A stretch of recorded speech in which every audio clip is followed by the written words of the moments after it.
¿cómo están? Bienvenidos a una nueva edición del podcast de Estación O'Higgins. Soy Pamela Medina, me encuentro reemplazando a Cristian López, quien se encuentra de vacaciones. Le mandamos un cariñoso saludo a Cristian, que anda por Concepción. Vamos a presentar entonces a nuestro invitado del día de hoy. Con nosotros se encuentra el diputado Raúl Humberto Soto Mardones. Bienvenido, diputado. Gracias por haber aceptado la invitación de estar con nosotros aquí en el podcast de Estación O'Higgins. Muchas gracias, Pamela, por la invitación a este importante, creativo formato de podcast de Estación O'Higgins. Sí. La verdad que felicitarlos por la iniciativa, por la instancia, para tener también un espacio de conversación más cercana, ¿verdad? Y sobre todo tipo de tema acá, ¿verdad? Con la gente de la región de O'Higgins, de Requinoa y distintos lugares y comunas. No me gustó mucho la presentación porque... A ver, díganos al tiro. No me gusta mi segundo nombre, pues nunca me lo dicen. No sé. Ya. Me molestaban en el colegio con el nombre serio? Humberto. Mira. Pero bueno, ya Pero una nombre, anécdota está bien para Humberto, partir. sí, es bonito nombre. Tengo los dos nombres de mi abuelo. Mi ¿Ya? abuelo paterno era Raúl. ¿Sí? Mi abuelo paterno Raúl y mi abuelo materno Humberto. Pero típico que en el colegio... Bueno, pero porque por el molestan con Humbertito que estaba de moda en ese tiempo. Así que me olvidé el segundo nombre y ahora soy Raúl Soto Mardones. Muy bien. Bueno, No, vamos a presentar de nuevo una anécdota. Perfecto. Bueno, vamos a comenzar con una biografía. Usted me corrige cualquier error que tengamos en ella, ¿no? Nacido el 20 de noviembre de 1987 en Rancagua. Así es. Padre de un hijo, proviene de una familia con trayectoria política en la región de O'Higgins, siendo hijo de Carlos Soto González, quien fuera concejal y alcalde de Rengo. Su formación académica se desarrolló en el Colegio La Paz de Rengo y el Liceo Luis Urbina Flores de la misma comuna, para luego ingresar a la prestigiosa Facultad de Derecho de la Universidad de Chile en el 2006, donde se licenció y juró como abogado en el 2014. Complementó su formación con diplomados en Derecho Laboral y Derecho en Familia. ¿Vamos bien? Está perfecto, Está muy bien informado. Sí. Antes de su incursión en el Parlamento, Soto Mardones ejerció como abogado asesor en entidades públicas clave como el Servicio Nacional de Capacitación y Empleo CENSE y la Subsecretaría del Trabajo, dependiente del Ministerio del Trabajo y Previsión Social, lo que le brindó una sólida base en el ámbito de políticas públicas y laborales. Su carrera política inició en el Partido Demócrata Cristiano, colectividad en la que se unió y representó en sus primeras elecciones parlamentarias en el 2017. En esos comicios fue electo diputado por el Distrito 15 de la región del Libertador Bernardo O'Higgins, que abarca una amplia zona que incluye comunas como Rancagua, Rengo, Machalí, Mostazal, entre otras. Sin embargo, en el 2019, tras 3 años de militancia, oficializó su renuncia al Partido Demócrata Cristiano y posteriormente se unió al Partido por la Democracia, con el que fue reelecto como diputado en el 2021 para el periodo 2022-2026, logrando una votación significativa. Uno de los hitos más relevantes en su trayectoria fue su elección como presidente de la Cámara de Diputados y Diputadas de Chile, cargo que ocupó desde el 11 de marzo hasta el 7 de noviembre del 2022. Actualmente, como parte de su labor parlamentaria, integra la Comisión Permanente de Relaciones Exteriores, Asuntos Interparlamentarios e Integración Latinoamericana. ¿Estamos correctos con toda la información? Estamos, pero perfecto. ¿Algo que añadir a su presentación? ¿Que se nos haya quedado por ahí en el tintero? Sí, me gustaría añadir que en la última elección logramos, y con mucho orgullo, no solo la primera mayoría regional, sino que además la segunda mayoría a nivel nacional, en términos porcentuales, de los 155 diputados de todos los distritos del país. Por lo tanto, fue un apoyo importante el que tuvimos y algo que siempre agradezco y que me motiva mucho a seguir trabajando con mucha energía y fuerza por la gente y por las comunas. Perfecto. Vamos entonces de lleno a las preguntas ahora. Usted ha compartido en otras entrevistas que le tocó la época de los pingüinos y las protestas por la LOCE. Si bien no tuvo una participación político-partidista, sí se comprometió con actividades sociales como voluntariado en campamentos. ¿Qué recuerdos guarda usted de esa época y en qué territorios y organizaciones trabajó? Sí, la verdad que muy lindos recuerdos. La Facultad de Derecho de la Universidad de Chile es probablemente la facultad más politizada del país. Ya, la política se vive ahí de manera muy activa. Sin embargo, yo cuando entré a estudiar ahí, y por esa misma consideración, digamos, hice un compromiso con mi familia de no entrar en la política, al menos hasta que tuviera el título y egresara de la carrera pasando todos los ramos y cumpliendo todos los requisitos. ¿Por qué? Porque teníamos la experiencia de amigos, conocidos, familiares que habiendo estado en la Facultad de Derecho nunca terminaron la carrera por ingresar tempranamente al activismo político, a la militancia política o hacer carrera política en distintos espacios, ¿no? Y finalmente se va postergando la obtención del título, que es de por sí complejo, ¿no? Una carrera larga, compleja, que tiene un examen de grado muy difícil, un periodo de práctica, una tesis. Además de todo el proceso de los 5 años ya de pasar cada uno de los ramos, ¿no? Ese fue mi compromiso y lo cumplí. En general me fue bien, pasé todos los ramos, ya. No fui a lo mejor sobresaliente, fui uno más del montón, pero cumplí, pasé todos los ramos, no repetí ramos, no fui en ese sentido, fue una buena experiencia, ¿ya? Y cumplí con no ingresar a la política, ¿ya? Pero sí me tocó vivir desde adentro el movimiento pingüino, las primeras manifestaciones estudiantiles, cuando se empiezan a levantar las demandas educacionales. Hubo un proceso también de manifestaciones al interior de la facultad a propósito de el decano que había en ese momento, hubieron tomas. Yo no fui un liderazgo que lideró esos procesos, ni tampoco un participante muy activo, pero sí lo viví desde adentro, digamos, como un observador, como un actor más, digamos, como cualquier otro tipo de estudiante. Y en paralelo a eso, sí lo que empecé a hacer mucho es trabajo social. Y particularmente a propósito de una agrupación que creamos acá en la región de O'Higgins, que parte en Rengo y después se expande a otras comunas, que se llamaba Jóvenes Unidos, y donde lo que hacíamos, un grupo de jóvenes que nos juntamos y empezamos a crecer, se fue sumando más gente, era hacer voluntariado, hacíamos actividades benéficas, navidades solidarias, íbamos a los campamentos a ayudar a las familias que allí vivían, hacíamos muchas gestiones también desde el área social, y eso de alguna manera me fue vinculando ya a los temas que tienen que ver con el servicio público, pero no desde lo político, sino que primero desde lo social. Yo lo político lo seguía mirando desde afuera, tanto en lo que tiene que ver con la política universitaria como también lo que tiene que ver con la región de O'Higgins, ¿no? Entonces me vinculé a través de ese trabajo social con muchas organizaciones, con muchas autoridades, concejales, alcaldes, parlamentarios de la época.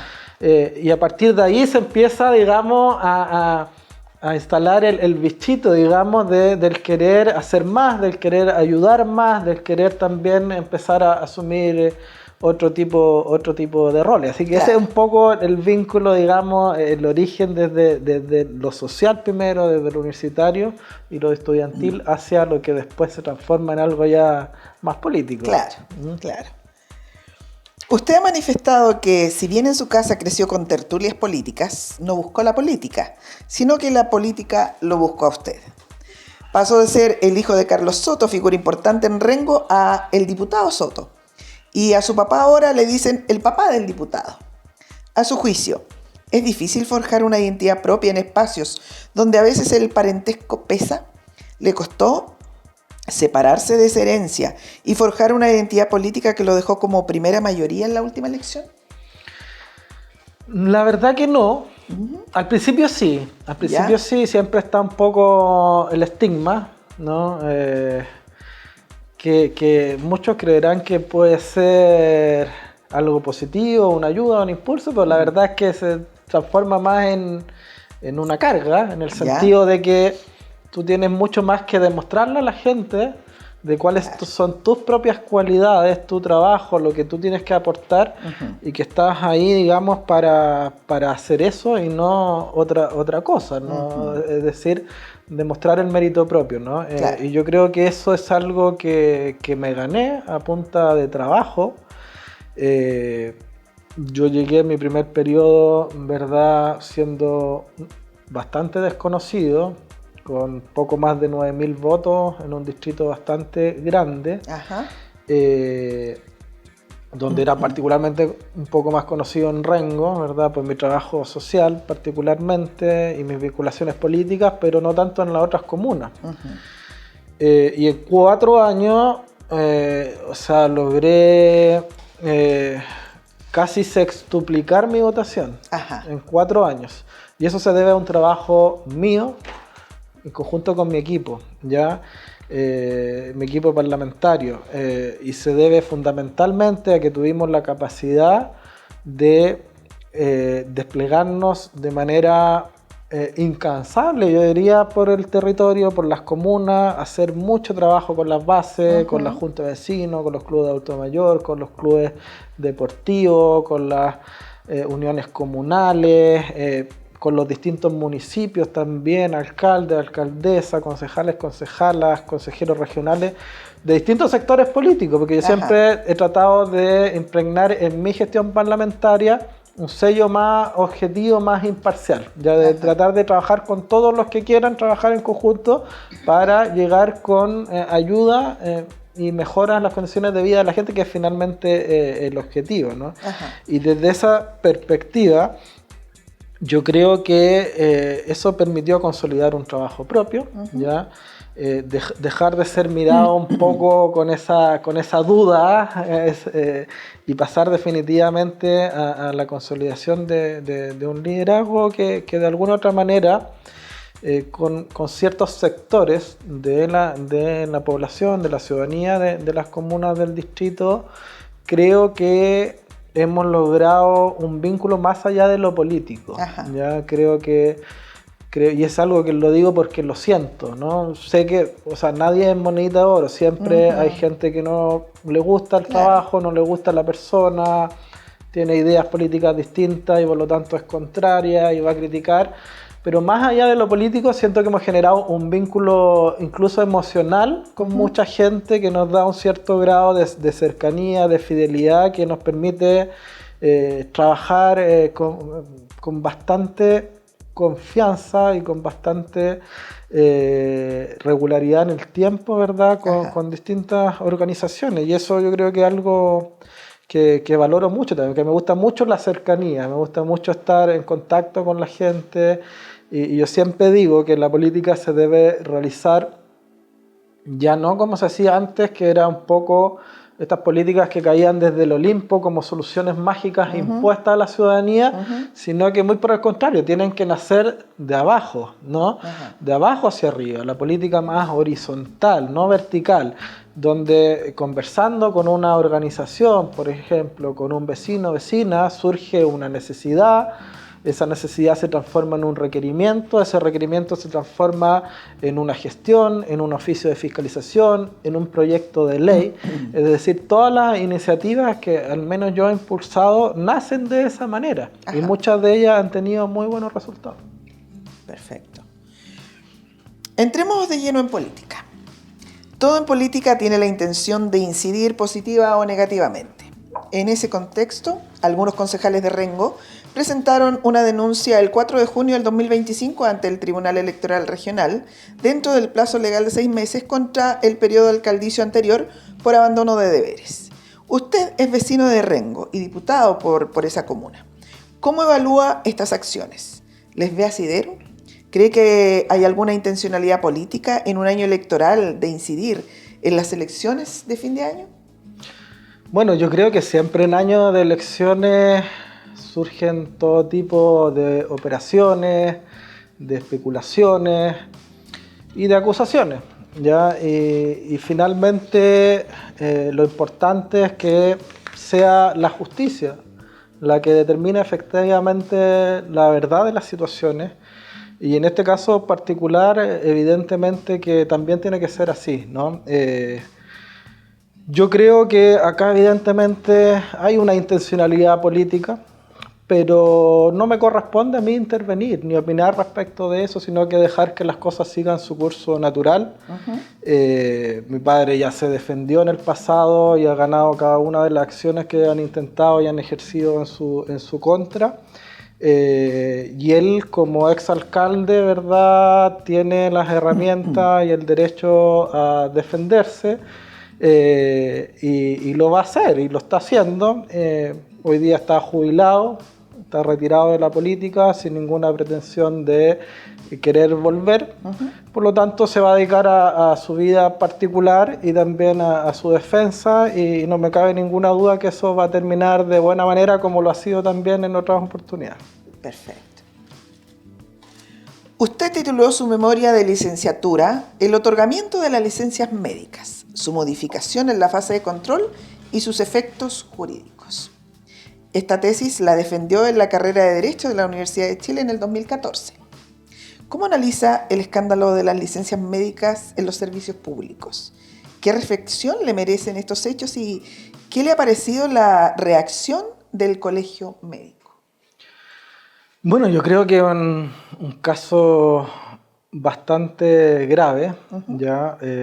Yo valoro lo que está haciendo la Contraloría y en general lo que están haciendo las instituciones públicas. Yo creo que es importante respetar la labor de las instituciones públicas, más aquellas que tienen que ver con fiscalización, ¿no? Y en este caso particular se trata de una situación que durante muchos años se normalizó. Y creo que acá hay una responsabilidad, por cierto, del mundo político y de la esfera de lo público, pero también de la sociedad en su conjunto. Ajá. Situaciones que también ocurren en el mundo privado y que eran normalizadas pues prácticamente todos, ¿ya? Y eso no está bien, eso no debió ocurrir jamás. Esto de alguna u otra manera viene un poco a sacar la basura que estaba debajo de la alfombra hace bastante tiempo. Y en buena hora que así sea. En buena hora que así sea. Yo espero que todos los casos que hay de licencias médicas fraudulentas o de licencias médicas mal utilizadas, ¿no?, mañosamente para otros fines, sean efectivamente perseguidas, ya sea a través de la vía administrativa con los respectivos sumarios, ya sea a través de la vía penal, a través de las investigaciones del Ministerio Público cuando corresponda, y que eso termine en sanciones, que termine efectivamente en una señal clara de que tiene que existir también una reforma integral, estructural al aparato público, para hacerlo más transparente, para hacerlo más eficiente, y que estas cosas no vuelvan a ocurrir en el futuro. Yo espero también que sea una oportunidad para hacer cambios normativos importantes y cerrar todo espacio de opacidad o cualquier brecha que hoy día existe que permita que por algún espacio, ¿verdad?, la gente se aproveche del sistema como se ha estado haciendo hasta ahora. Yo creo que eso es absolutamente inaceptable, y de hecho hemos presentado un proyecto de ley para dotar a la Contraloría de mayores facultades, mayores herramientas, y empoderarla aún más para seguir persiguiendo este tipo de situaciones. ¿Cree usted que el Colegio Médico ha tenido una baja reacción en esto? Yo creo que cada organismo cumple su rol, ¿no? En este caso los gremios o las colegiaturas, ¿verdad?, tienen un interés particular, que es distinto al interés público, que es defender a sus colegiados o a sus gremios respectivos, ¿no? Uh-huh. Y uno podrá criticar o no esa visión que tienen, pero acá lo importante ya es que es el rol que está cumpliendo la Contraloría General de la República, okay, que es un órgano autónomo, que es el encargado de fiscalizar y quien está hoy día sacando la basura debajo de la alfombra. Yo creo que lo importante es respaldar a la Contraloría para que siga ejerciendo un rol cada vez más proactivo en esta materia y que esto efectivamente no vuelva a ocurrir, como ya señalé. Ok. Usted fue presidente de la Cámara de Diputados en el 2022. Hoy se ha expuesto la utilización de las semanas distritales por parte de diputados y diputadas como tiempo de vacaciones y viajes personales. El presidente de la Cámara ha dicho, cito, no existe impedimento legal ni reglamentario. José Miguel Castro ha señalado que al no tener jefes directos como un funcionario público tradicional, no es ilegal. Diputado, ¿se hacen cargo en la Cámara de la molestia y el rechazo que esto genera en la población? ¿Son conscientes de que la desafección de la población hacia sus instituciones solo pavimenta el camino a líderes y caudillos que levantan banderas de eliminar el Parlamento? Y no solo eso, sino que de eliminar la democracia y reemplazarla por el autoritarismo que parece cada vez más de moda en el mundo, ¿no? Ajá. Y Chile no está exento de eso. Yo creo que sí, yo creo que estamos hace tiempo, no solo ahora, en una crisis institucional de credibilidad a nivel de todas las instituciones de la democracia, pero especialmente las políticas, ¿no? Un divorcio entre la ciudadanía y el mundo político o las instituciones públicas en general. Y yo creo que eso, bueno, si bien es un problema del mundo, hay una crisis de las democracias liberales en el mundo entero, pero en Chile está bastante presente, yo diría, hace varios años, y hay un tema que no ha sido resuelto allí, ¿no? Yo creo que efectivamente tenemos que ser mucho más proactivos en lo colectivo. Yo individualmente lo he sido siempre. He presentado proyectos, por ejemplo, para que los parlamentarios rindamos cuenta pública de manera obligatoria de nuestra gestión. Fui el primer parlamentario en la región de O'Higgins y uno de los primeros a nivel país que comenzó desde el inicio de mi primer periodo parlamentario a rendir anualmente una cuenta pública a través de, ¿verdad?, una revista que la hemos estado repartiendo todos los años en las comunas y a través de las organizaciones también, y a través de distintas instancias para que la gente conozca nuestro trabajo en detalle, ¿no? Con estadísticas, con números, con gestiones, con proyectos de ley, con oficios de fiscalización, con todo lo que corresponde. Presentamos un proyecto de ley para hacerlo obligatorio, que no sea voluntario. Eso fue ya hace varios años y todavía está estancado y guardado en un archivo ahí porque no hubo voluntad de parte de otros sectores políticos y de otros parlamentarios para sacarlo adelante. Presenté otro proyecto de ley a propósito de la transparencia en el Congreso también para someter al Congreso Nacional, Cámara de Diputados y Senado a las fiscalizaciones del Consejo para la Transparencia, un órgano externo autónomo, ¿verdad? Hoy día ni el Consejo para la Transparencia ni la Contraloría pueden, ¿verdad?, fiscalizar e interceder ante el Congreso Nacional, que es un poder autónomo. Yo dije, no podemos ser juez y parte. No pueden las situaciones irregulares resolverse en una comisión de ética que resuelven entre los mismos parlamentarios. Eso no corresponde. Es antiético en sí mismo, digamos. Claro. Y por lo tanto hay que someterlo a la revisión de un órgano externo que tenga la expertise para poder indagar efectivamente los casos irregulares, sancionarlos, perseguirlos y cambiar la normativa cuando corresponda para que no siga ocurriendo. Allí está ese proyecto. Todavía no avanza, lamentablemente, porque no había voluntad de otros parlamentarios y de otros sectores políticos. Nosotros hemos hecho la pega, espero que los demás también la hagan, y que ahora, a propósito de este escándalo, de la licencia y de los viajes, se dé también una señal desde la perspectiva de que aquellas cosas que son irregulares, que en este caso particular la irregularidad está dada por el uso fraudulento de las licencias, ¿verdad?, para viajar fuera del país, que esas situaciones se investiguen, se sancionen como corresponda. Y aquellas cosas donde hay opacidad o espacios de vacíos legales o reglamentarios que han permitido que otros hagan abuso, se corrijan de manera tal de cerrar esos vacíos legales y de poner luz allí donde hay hoy día oscuridad y opacidad. Yo creo que eso es lo fundamental. Claro. Usted creció en una casa donde la política era tema. Lo ha dicho en otras entrevistas. Desde el retorno de la democracia después de la dictadura y la evolución en los 90s, usted ingresa a la Universidad de Chile en el 2006, como ya lo habíamos mencionado, y ese mismo año, 2006, murió el dictador. Y muchos pensaban que moría una figura importante para el sector relevante de la derecha chilena y quizás moría una época. Hoy, como diputado, ya no es el estudiante de Derecho del 2006. ¿Cómo está lidiando en el hemiciclo con diputados abiertamente pinochetistas, negacionistas de los crímenes y los horrores de la dictadura? ¿Cómo ve usted esta reivindicación de la dictadura en el Congreso? ¿Cómo ve que los 3 candidatos presidenciales de derecha, 2 sean abiertamente admiradores del legado de la dictadura y la tercera sea hija de un miembro de la Junta Militar de Pinochet en la dictadura? ¿Es pinochetista la derecha chilena en su ADN? Yo creo que estamos en presencia de una especie de retroceso conservador y autoritario. Ajá.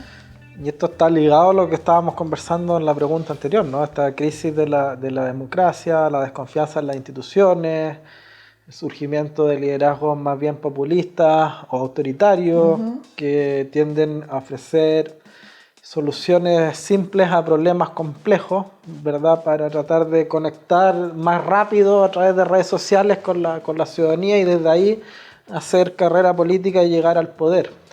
Y eso siempre es un peligro, ¿no? Es un peligro, primero porque socava y debilita la democracia.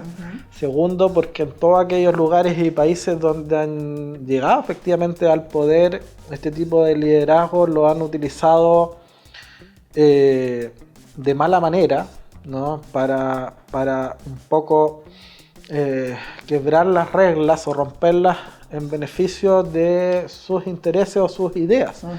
Y eso no está bien, porque eso siempre beneficia a unos en desmedro de otros, y no se pone por delante el interés del bien común de todos, que es un poco un concepto que yo siempre resalto mucho porque creo que se ha perdido en la política actual. Y hoy día efectivamente creo que ha habido, digamos, un proceso, digamos, de bastante fuerte de retorno de valores conservadores a propósito de los temores y los miedos que generó en la ciudadanía los procesos de cambio que se intentaron impulsar desde el 2019 en adelante. ¿Ya? Y siempre ocurre que cuando hay un proceso de cambio, por contrapartida viene una resistencia al cambio. ¿Ya? Ese es un proceso no solo político, también sociológico. Y yo creo que estamos en ese proceso de mucha resistencia al cambio. Pero por más que el cambio se resista, en algún momento llega. Y llega por necesidad.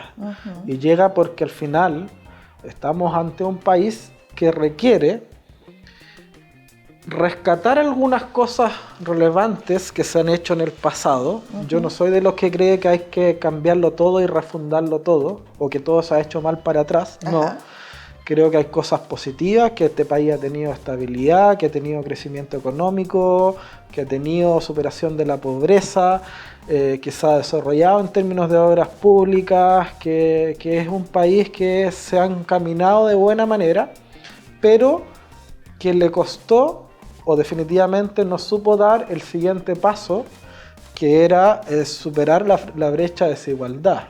Cómo ese desarrollo, cómo ese crecimiento del país llega a todos y no solamente a una parte. Cómo lo sienten las familias de clase media, cómo les llega a los sectores vulnerables. Y yo creo que allí hay un problema que no ha sido resuelto. La desigualdad, que al final se transforma en una sensación de injusticia, en una sensación de abuso, ¿no? Y ese problema tiene que ser resuelto. Yo soy de la idea de que estamos en un retroceso que es transitorio en términos de que hoy día la prioridad es, por ejemplo, la seguridad. Y hay mucha gente que está dispuesta a renunciar incluso a libertades en pos de tener más seguridad, ¿verdad? Y está bien que ese sea. Yo creo que el primer deber de las democracias y de los estados es asegurar una vida en paz, ¿verdad? En tranquilidad, libre de delincuencia, que la gente pueda ir a trabajar, a estudiar tranquila, hacer un trámite tranquila y no correr los riesgos que se corren el día de hoy, y para eso se está trabajando fuertemente, pero mientras eso no esté garantizado, la gente va a seguir teniendo temor, miedo y poniendo su prioridad ahí, ¿no? Y se pierde el foco respecto de otras cosas que también son importantes y que hay que abordar y resolver porque siguen siendo postergadas. Eso.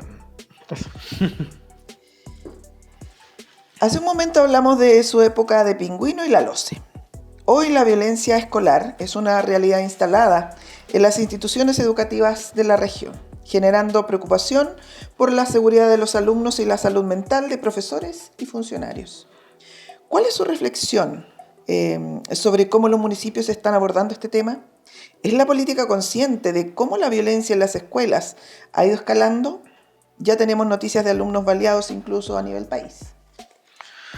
Bueno, yo creo que estamos ante una crisis de seguridad que es bastante profunda, que se arrastra hace varios años, que en los últimos años probablemente ha llegado a su pic, pero que de alguna forma también son herencias de gobiernos anteriores.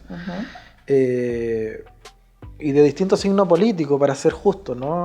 Hay situaciones que se pudieron haber abordado o resuelto con anterioridad, por ejemplo el tema del control de la frontera, el tema de la migración, como en su momento se motivó, se incentivó la migración, y después cuando nos dimos cuenta era tarde, ¿no? Y se reaccionó también tarde. Yo creo que eso también permea a lo que pasa en la casa, permea a lo que pasa en la sala de clases, en el colegio, en la escuela, en el liceo. Y los niños, los jóvenes son también una esponja de lo que pasa en la sociedad. Entonces hay un problema que se está trasladando también a lo educacional. Estamos en un proceso además de retorno a la centralización de la educación, ¿no? Con el proceso de los traspasos a los SLEP, que no necesariamente han tenido buenos resultados en todos lados. Yo espero que sí los tengan, porque al final está en juego la educación de nuestros hijos, ¿no es cierto?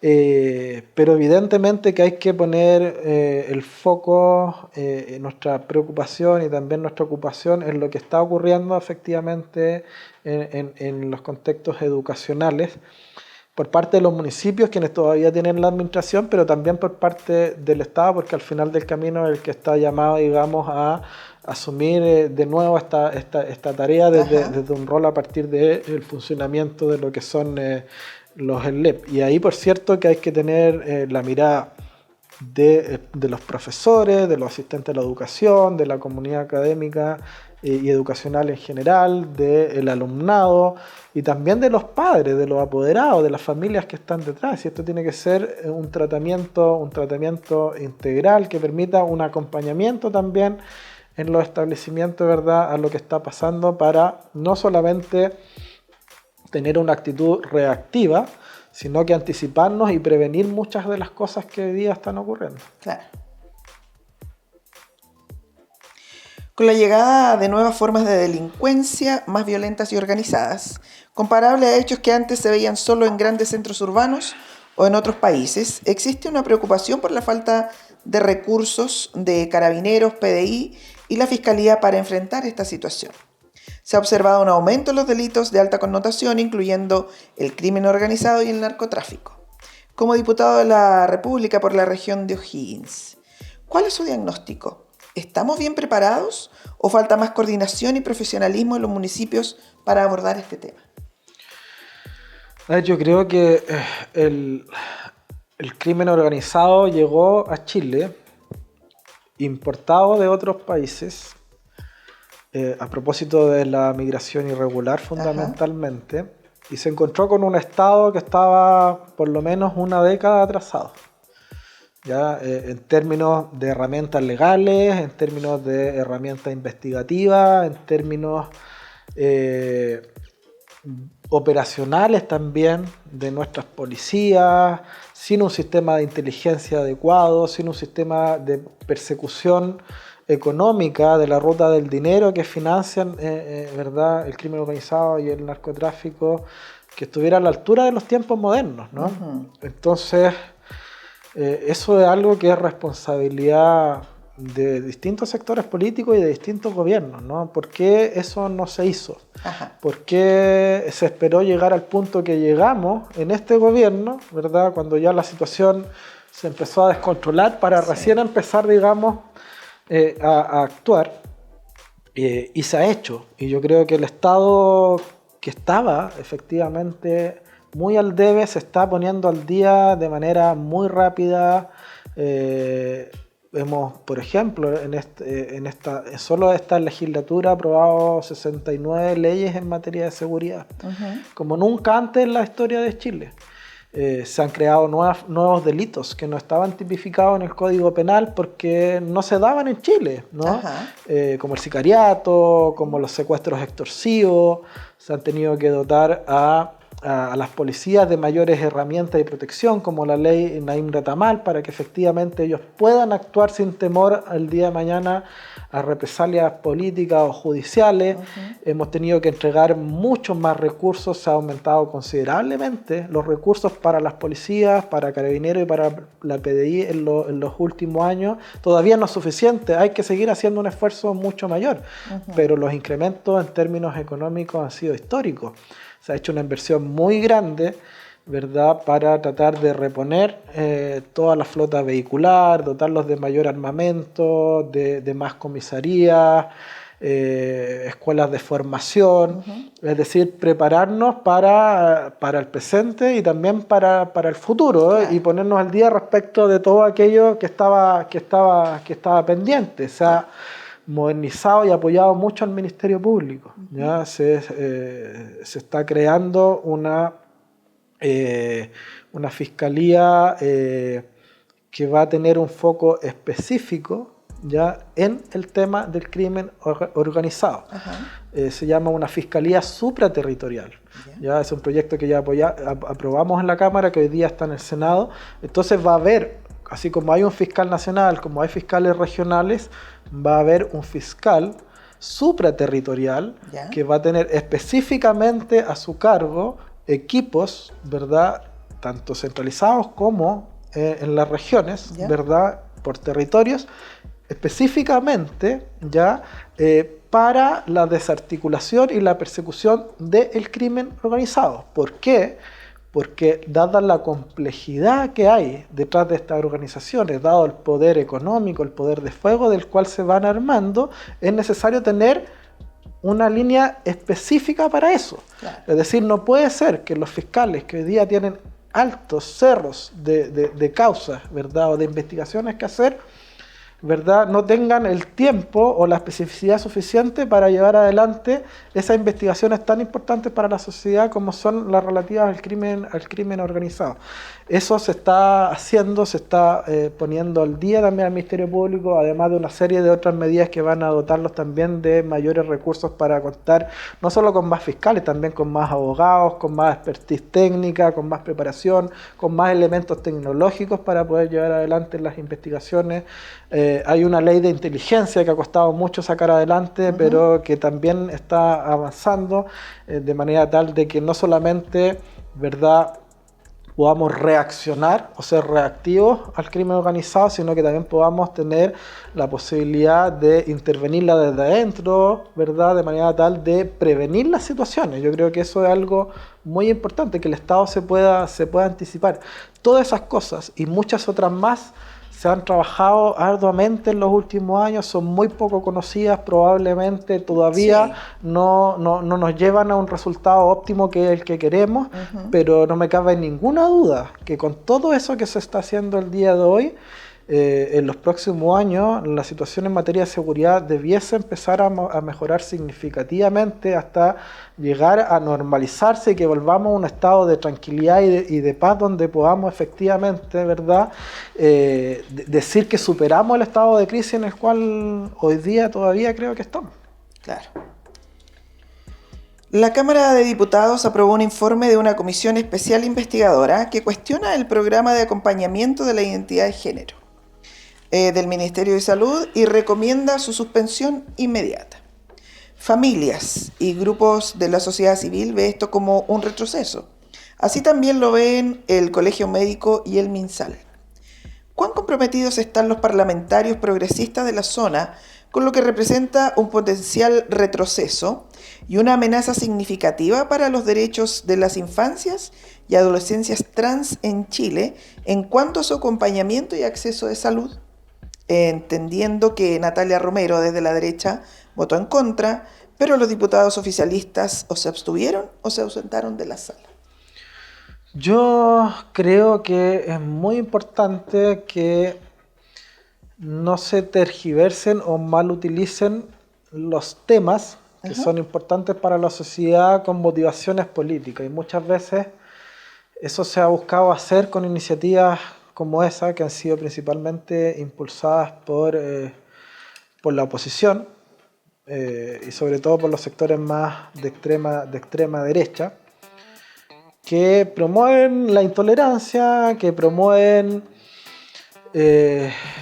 la verdad, posturas bastante poco razonables y comprensibles en los tiempos que vivimos, pero que se aprovechan de instancias como esta que la verdad no tienen mayor relevancia práctica, sino que más bien son utilizadas para hacer puntos políticos, ¿no?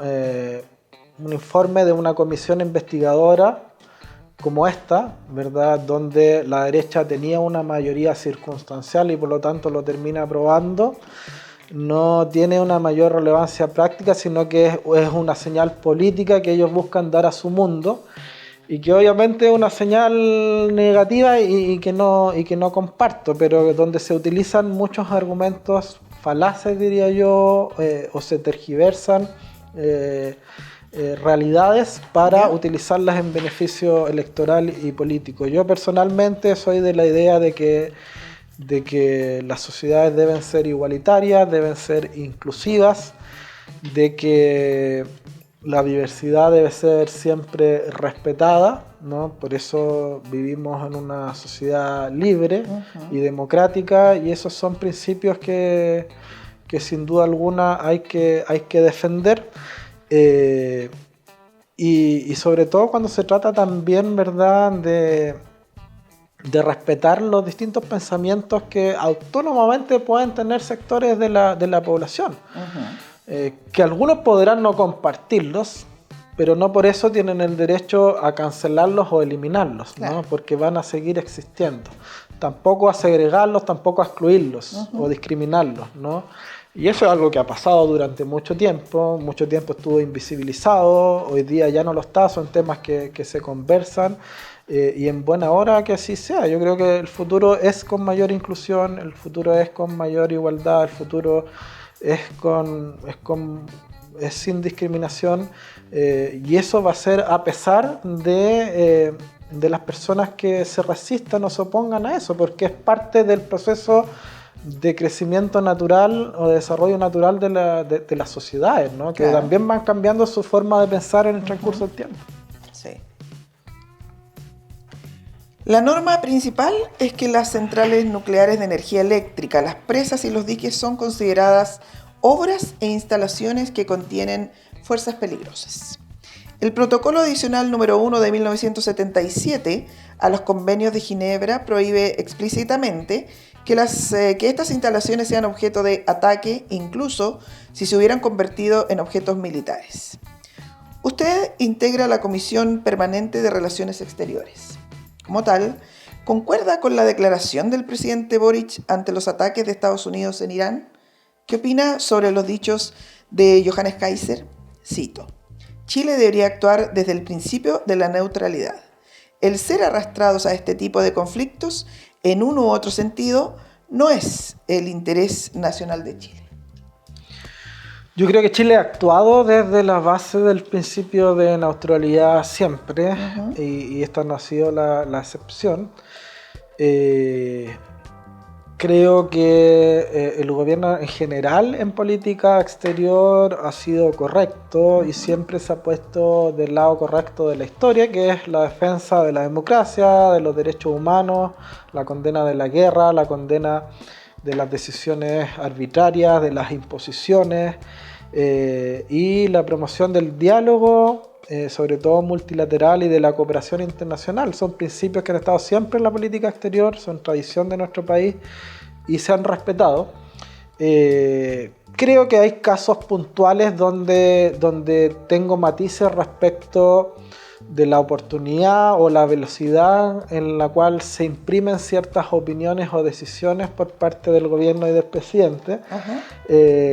Yo creo que hay que ser bastante prudente, porque sí, hay que actuar por convicciones, hay que actuar por principios. Eso es muy importante en la vida pública, en la vida política, pero también esos principios, esas convicciones hay que contrarrestarlas con el interés nacional, con el bien común, ¿verdad? En el sentido de que no por plantear algo que a mí me parezca una convicción o un principio defendible voy a poner en riesgo el interés de Chile y de los chilenos, ¿no? Y desde esa perspectiva, al menos yo lo que he planteado al gobierno, en la comisión, a través de la Cancillería especialmente, es que seamos prudentes y responsables, que evaluemos bien las decisiones, las declaraciones que se hagan, porque estamos en un mundo muy polarizado, muy convulsionado. Hay una guerra comercial muy fuerte entre Estados Unidos y China. Hay dos polos muy marcados. Está la guerra de Rusia con Ucrania, donde Chile ha tenido una postura clara a favor de Ucrania, que creo que es correcta. Está la guerra, ¿verdad?, de Israel con Palestina en Gaza, donde Chile ha tenido una postura clara de condena al genocidio, ¿verdad?, pero también de condena al terrorismo por el otro lado, que yo creo que ha sido también correcta. Y hoy día el escenario cambia con el ingreso de Irán, que es un estado evidentemente y probadamente vinculado a hechos terroristas, promovidos por dicho estado.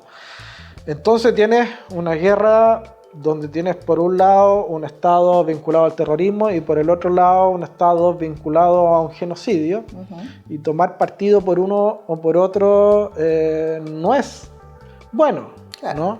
Y desde esa perspectiva, mantenerse neutral es lo que corresponde, es lo que ha hecho Chile. No digo que se esté haciendo lo contrario. Simplemente lo que hizo el presidente Boric fue una defensa del derecho internacional, a propósito de lo que hizo Estados Unidos por haber, ¿verdad?, llevado adelante una acción bélica cuyo objetivo puede ser compartido o no, digamos, que efectivamente desarticular eventuales, ¿verdad?, procesos nucleares, o plantas nucleares, que son obviamente un riesgo y un peligro en manos de las personas en quienes están, pero el fin no justifica los medios. Hacerlo saltándose, ¿verdad?, la autorización del Congreso, sin consulta a las Naciones Unidas, es complejo como precedente, ¿no? Porque claro, el día de mañana cualquier potencia se puede arrogar, ¿verdad?, claro, el derecho de hacer lo mismo con cualquiera, con Latinoamérica, por ejemplo, ¿no? Entonces, yo creo que eso se refería más el presidente, y no me cabe ninguna duda que no se ha puesto de uno o del lado de uno o de otro bando en este caso, porque insisto, se trata de dos estados igualmente cuestionados. Y hoy día lo que hay que hacer con fuerza es condenar la guerra, ¿verdad?, llamar a promover la paz y que las salidas sean a través del diálogo y los acuerdos, para que no sigan lamentablemente muriendo y pagando los platos rotos los civiles, las mujeres, los niños, como han ocurrido lamentablemente de lado y lado. Claro que sí. Usted ha sido un diputado a ratos considerado crítico del gobierno. Así también lo mencionó en una entrevista donde mencionó que lo tildaban de amarillo por sus propuestas en temas de seguridad, expulsión de extranjeros, etc. Desde esa posición crítica que usted ha definido como pragmática más que ideológica según sus palabras, ¿cómo evalúa hasta ahora el gobierno de Gabriel Boric? A ver, respecto de lo primero, ¿Ya? el contexto de esas declaraciones a propósito del periodo que fui presidente de la Cámara de Diputados, que fue un honor haber sido presidente de la Cámara, que un diputado además de acá de la zona, de la región de O'Higgins, joven, llegue a ser la tercera autoridad del país, me parece que es un motivo de orgullo personal, pero también colectivo. O sea, mucha gente me lo expresó de esa manera. Y ese proceso significó un antes y un después en términos de mi maduración personal y política, ¿ya? Estar en un cargo de esa envergadura te hace ver las cosas con una mirada distinta, desde otra perspectiva, menos sesgada, menos ideologizada, porque estás obligado a hablar con todo el mundo de distintas sensibilidades y a tratar de mediar para resolver las diferencias y los problemas, ¿no? Y eso fue algo que lo aprendí muy rápido en la marcha y que fue muy valorado. Yo cuando salgo en noviembre del 2022, porque se me cumple el periodo que estaba pactado como presidente de la Cámara, salgo con un aplauso cerrado de pie de los 155 colegas diputados y diputadas de todos los sectores políticos, de todas las bancadas. Eso no se volvió a repetir en ninguno de los otros presidentes que después fueron bastante cuestionados, tuvieron censuras de por medio, elecciones estrechas, incluso la última fue con una moneda al aire. Entonces generó bastante complicación e inestabilidad. Y en ese proceso, 2022, cuando recién estaba levantándose las primeras voces de alerta respecto de lo que se venía en materia de seguridad y sobre todo en materia de inmigración, yo fui una de las primeras voces, ya, que levantó la voz, valga la redundancia, para decir no nos confiemos, ¿ya? Y me acuerdo una cuenta pública que yo realicé de mi gestión en el Congreso Nacional con el presidente de la República a mis espaldas presente, donde le digo que hay que llevar a los militares a la frontera norte para resguardar la frontera porque la situación de la migración irregular se nos va a descontrolar. En ese contexto muchos me criticaron. Le dije que había que mantener el estado de excepción y la presencia militar en la macrozona sur para controlar la situación de la violencia rural en la zona y que no se volviera a descontrolar. Me criticaron. Dije que había que llevar adelante una serie de medidas en materia de seguridad, ya incluso con medidas extremas y excepcionales para resguardar a la ciudadanía porque se venía un escenario complejo y eso ya yo lo veía y lo presentía. Bueno, fue el año 2022 desde mi perspectiva un año perdido en materia de seguridad. Por algo la ex ministra del Interior, Siches, tuvo que salir después del famoso evento en Temocuycuy, en la Araucanía, ¿no? Pero con de alguna manera intervenciones como la mía, que de manera objetiva, ya imparcial, ¿verdad? Trato de plantear una idea para correr la barrera de lo posible y que mi propio sector y mi propio gobierno entienda que estaba con una venda en los ojos y que se la tenía que sacar porque eso era necesario, ¿verdad? Y finalmente escucharon. Y finalmente, a partir de lo que vino con el cambio de ministra anterior y después cuando ingresa Carolina Toa, con resistencia de muchos sectores políticos, incluso de gobierno, votaban en contra de algunos proyectos de ley, qué sé yo, en materia de seguridad, pero ahí estábamos dando la pelea porque sabíamos que era necesario hacerlo por Chile. Y como te lo dije en otra respuesta, para entregar, ¿verdad?, cambios sociales, para hacer transformaciones, para tener más igualdad, para tener más justicia, para tener más dignidad, es necesario primero darle lo más básico a la gente, que es la seguridad. La seguridad ciudadana, la seguridad económica, la seguridad de trabajo. Esas son condiciones necesarias ¿verdad? Para poder hacer todo lo otro, porque de lo contrario es imposible y el foco va a estar siempre puesto ahí. Claro. Eso se fue entendiendo con el tiempo y claro, en el camino muchos dijeron lo que usted señala que se dijo como crítica, pero al final del camino el tiempo me dio la razón. O sea, el gobierno tuvo que llevar a los militares a la frontera norte. Hoy día están en presencia allí, hay que entregarle más facultades. Se hizo la ley de infraestructura crítica, se mantuvo el estado de excepción en la macrozona sur. Ahora hay que cambiarlo por la infraestructura crítica porque tampoco se puede estar en un estado permanente de excepción porque ya deja de ser excepción. Claro, ¿no? claro. Entonces hay que tener una norma que sea más permanente y regular para poder hacer las intervenciones que requiere la macrozona sur. Pero ya el problema no es solo del norte ni solo del sur. Ahora el problema de seguridad está en todas las regiones y por eso pedimos y creamos el Plan Nacional contra el Crimen Organizado que hoy día está operativo en nuestra región de O'Higgins, donde hay una serie de instituciones articuladas y funcionando en conjunto con las policías, con el Ministerio Público y con el gobierno para poder, ¿verdad?, entregarle más protección a la gente y desarticular todas estas bandas que están operando. Y hoy día nuestra región de O'Higgins está bajo el riesgo de transformarse en el patio trasero del crimen organizado por la cercanía que tenemos especialmente con la región metropolitana, claro, por los fáciles accesos que tienen de salida y de entrada, ¿no? Y por lo tanto tenemos que aumentar los resguardos de seguridad y en eso hemos estado trabajando permanentemente. Y si eso, ¿verdad?, es a costo de recibir algunas críticas políticas, la verdad que me da lo mismo porque a mí lo que me interesa es que las cosas se hagan bien en beneficio de la gente. Perfecto. En relación con la migración en la región, usted era de los que proponía una mano dura con los migrantes y que el gobierno agilizara las expulsiones. Y así lo hizo el gobierno. Pero acá tuvimos a la presidenta de la CUT, digo acá en nuestro programa, a la presidenta de la CUT Cachapual, a la directora regional del INDH, y ambas coinciden en que la mayoría de los migrantes irregulares de la región son traídos engañados para trabajar en faenas agrícolas. Incluso tenemos el caso de la niña vendida en Renco. Dicho esto, concuerda con Gonzalo Vinter, que acusó al gran empresariado de promover la migración irregular del país. A ver, no solo al gran empresariado, también a sectores políticos que lo han hecho. Ajá.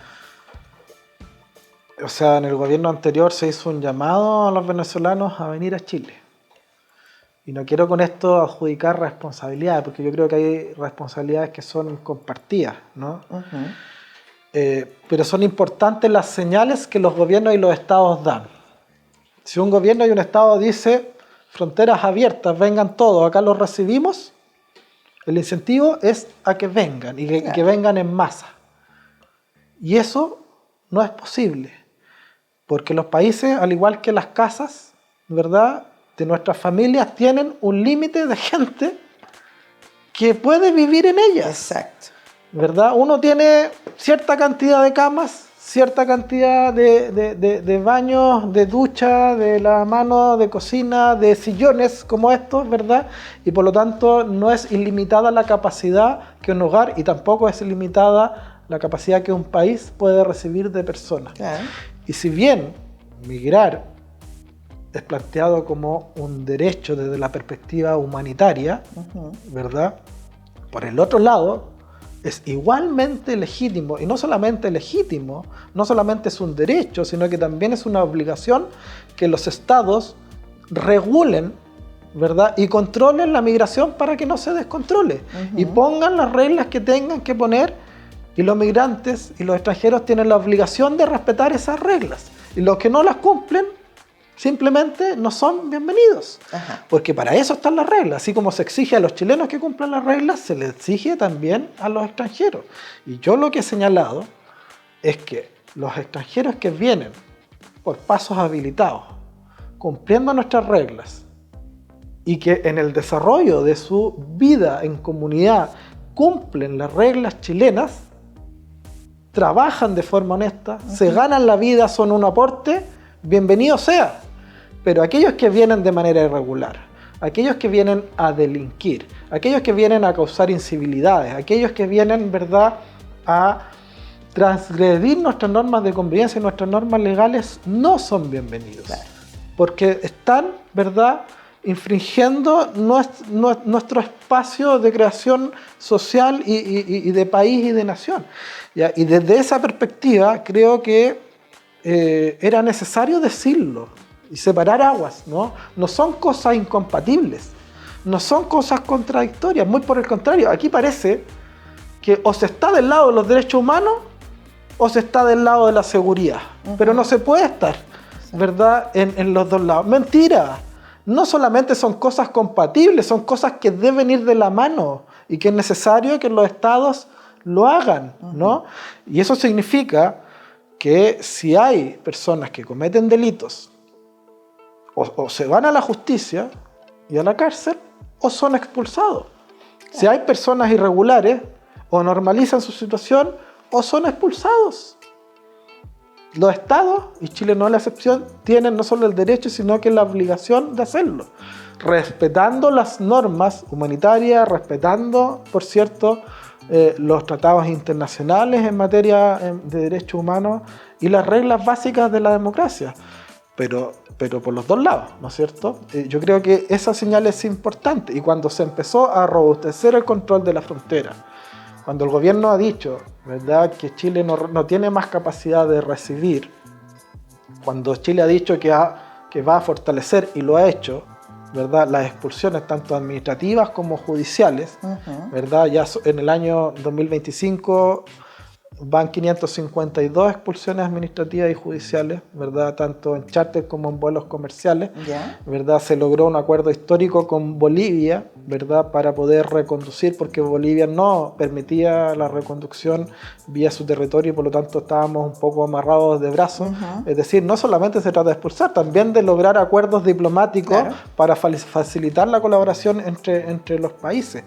Y yo creo que de alguna otra manera nuestra posición ha ido ganando terreno, se ha ido consolidando y finalmente ha ido ganando el sentido común. No es ni más ni menos que eso, ¿no? Yo creo que no es bueno irse, ¿verdad?, con ideas de un extremo ni del otro, sino que buscar el sentido común que nos permita resolver los problemas que tenemos de forma práctica para que no se sigan profundizando, porque si seguimos, ¿verdad?, en la crisis de seguridad y en la crisis de migración irregular en la cual estamos y se sigue profundizando en los próximos años y en los próximos gobiernos, quienes van a sufrir las consecuencias van a ser los ciudadanos de nuestro país, y eso no lo podemos permitir.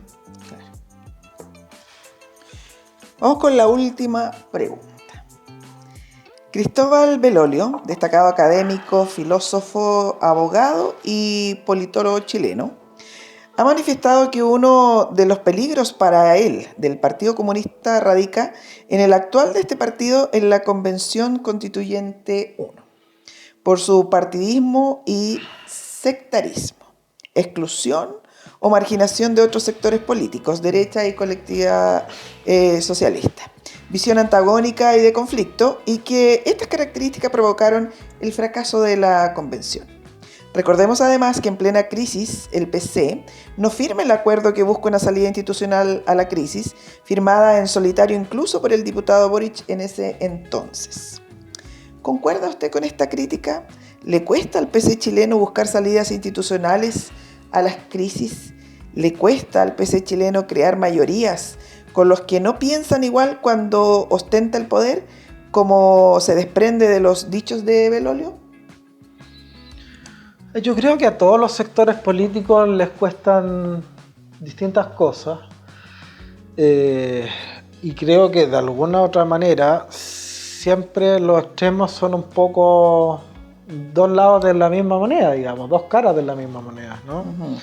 A mí me ha tocado, por ejemplo, en el Congreso de manera bien paradójica, proyectos de ley o iniciativas donde centroizquierda y centroderecha votamos de una forma y republicanos y libertarios y el PC votan de otra forma. ¿Entiendes? Sí. A eso me refiero. Es decir,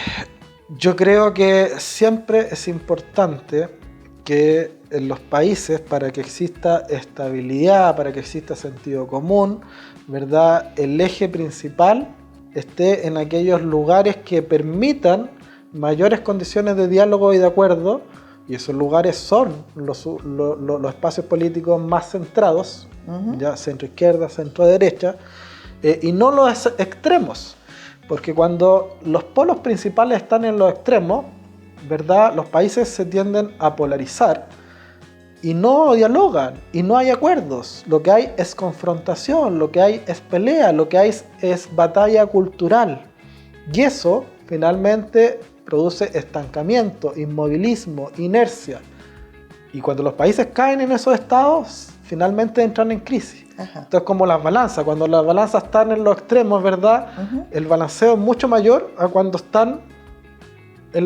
cuando está el peso en el centro, ¿no? Y yo creo que de un tiempo hasta ahora, Chile, que fue un país donde relativamente, para bien y para mal, digamos, con muchas cosas buenas y muchas cosas malas, el eje estuvo, digamos, más centrado, en algún momento se volvió a polarizar, ¿no?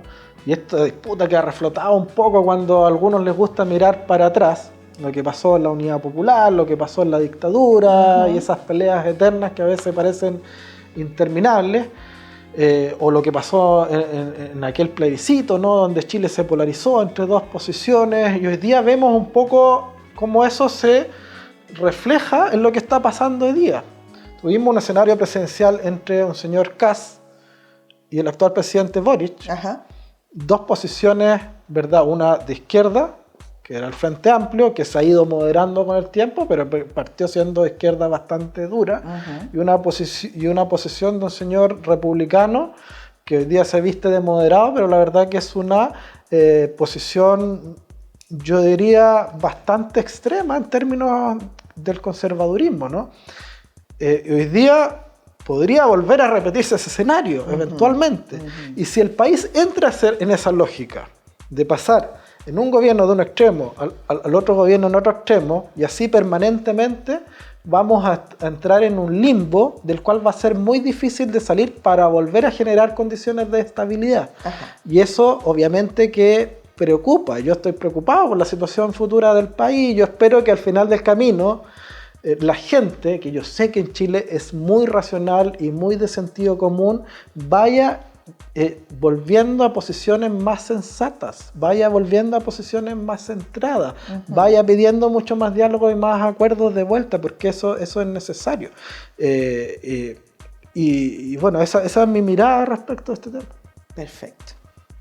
Bueno, vamos a relajar ya un poco las preguntas y nos vamos a ir con estas respuestas rápidas en este juego que se llama Por mis gustos me conoceréis. Como un ping-pong, ¿no? Exactamente. Vamos con lo primero, bueno, con lo que se viene. ¿Inviernista o veranista? Justifique por qué. Veranista, sí. ¿Por qué? Sí. Es que yo creo que cada vez, bueno, el verano cada vez más caluroso, el invierno cada vez más frío. Y yo creo que a propósito del cambio climático, ¿verdad?, vamos a tender con el pasar de los años a que un poco primavera y otoño vayan desapareciendo y nos vamos quedando con dos polos, ¿no? Claro. Al igual que la política, lamentablemente. Sí. Pero yo soy más... En invierno sufro, el frío siempre es más complejo, tienes que andar muy abrigado, estar con una estufa, sí, calefacción, etcétera. En cambio, en verano uno puede siempre andar más cómodo, a pesar de que el calor también cuando es muy extremo afecta, pero si hay que optar por uno, yo prefiero el verano. El verano. Somos dos. Entre estos dos, si tuviera que elegir, ¿Marcelo Bielsa o Jorge Sampaoli?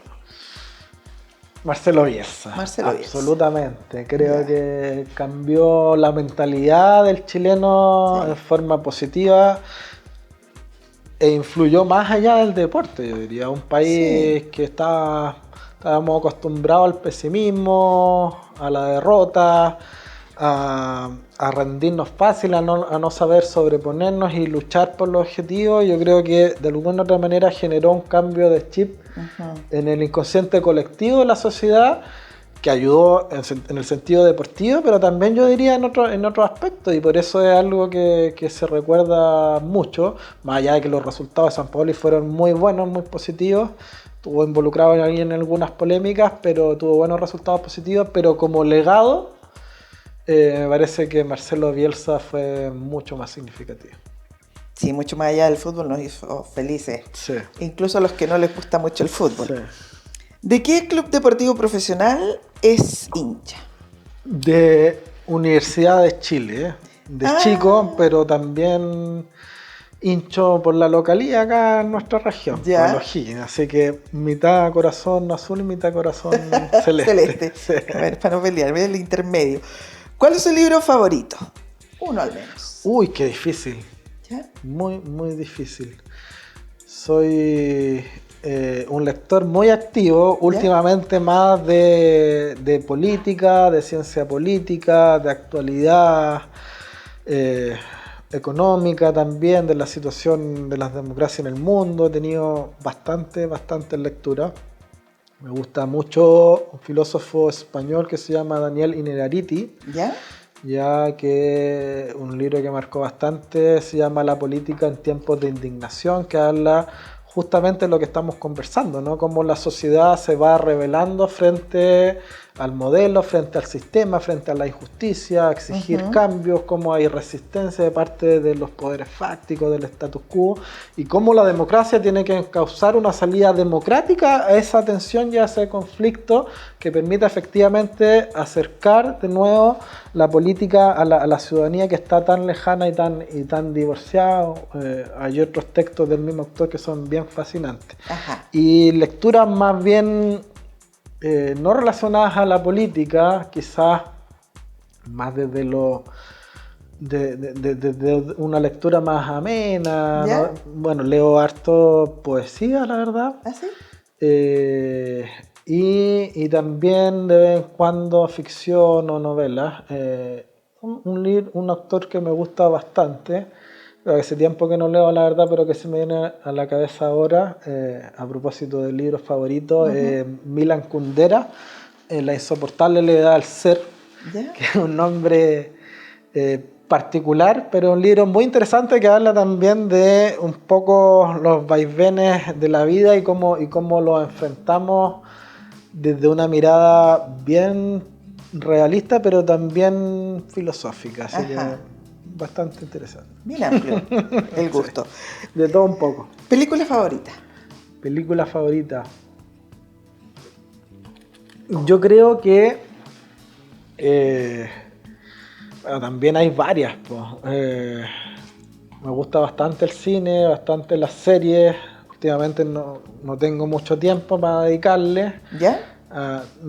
Me gustaría tener más tiempo para dedicarle más a la lectura hoy día, más al cine hoy día, más a los hobbies. Colecciono vinilos, por ejemplo. La música me gusta mucho.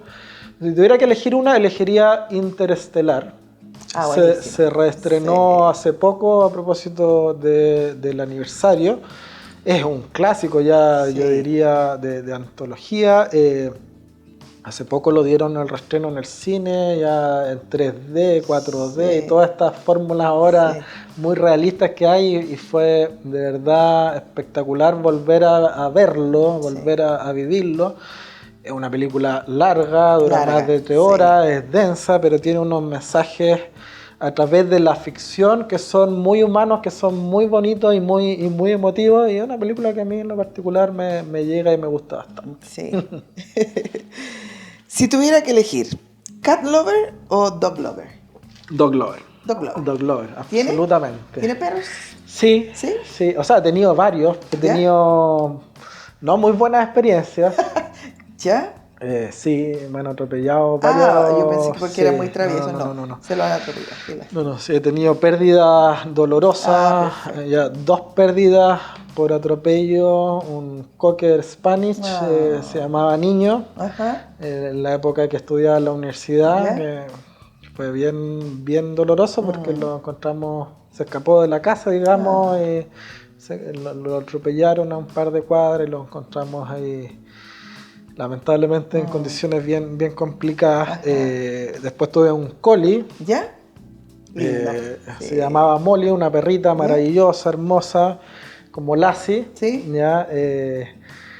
Y lamentablemente volví a repetir una experiencia bien similar, que es un poco con trauma con la situación porque se arrancó un día también, se quedó la puerta junta, se arrancó, se desapareció varios días.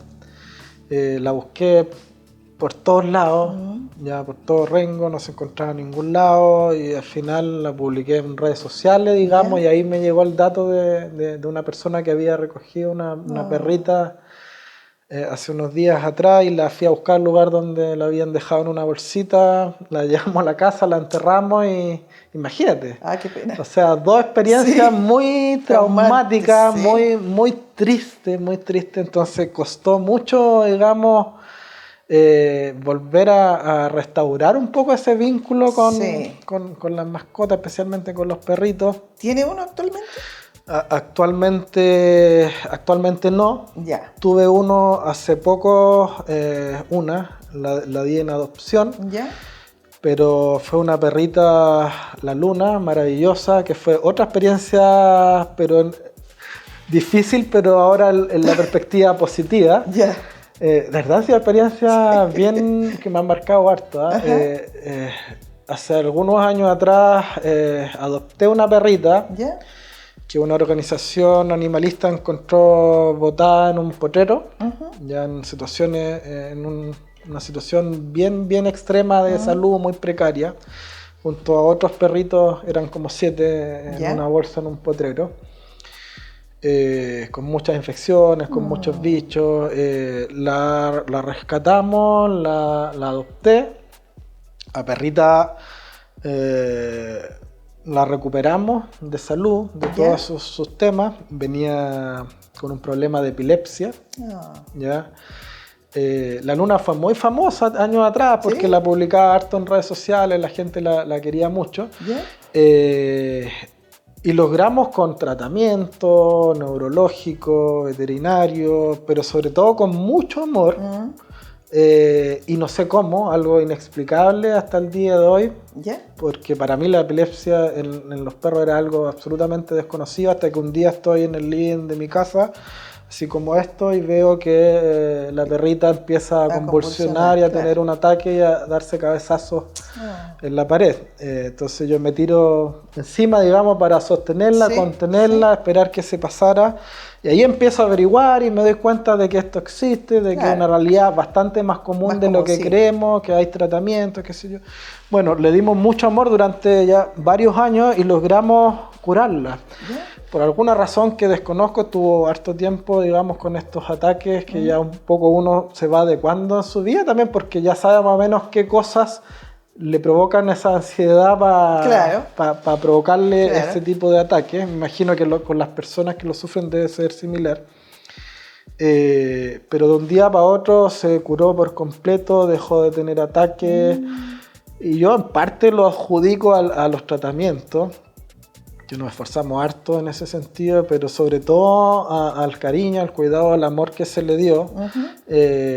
Y cuando una vez que estuvo absolutamente sana, digamos, vino una familia que vivía más en el campo, en un terreno más grande, con hartos perritos, así que hoy día una perra adoptada, feliz, que tiene muchos hermanitos y que corre ahí por los campos muy alegremente. Así que ahí terminamos ya. La tercera experiencia fue positiva, pero difícil, traumática. De verdad sufrimos harto en el proceso. Claro.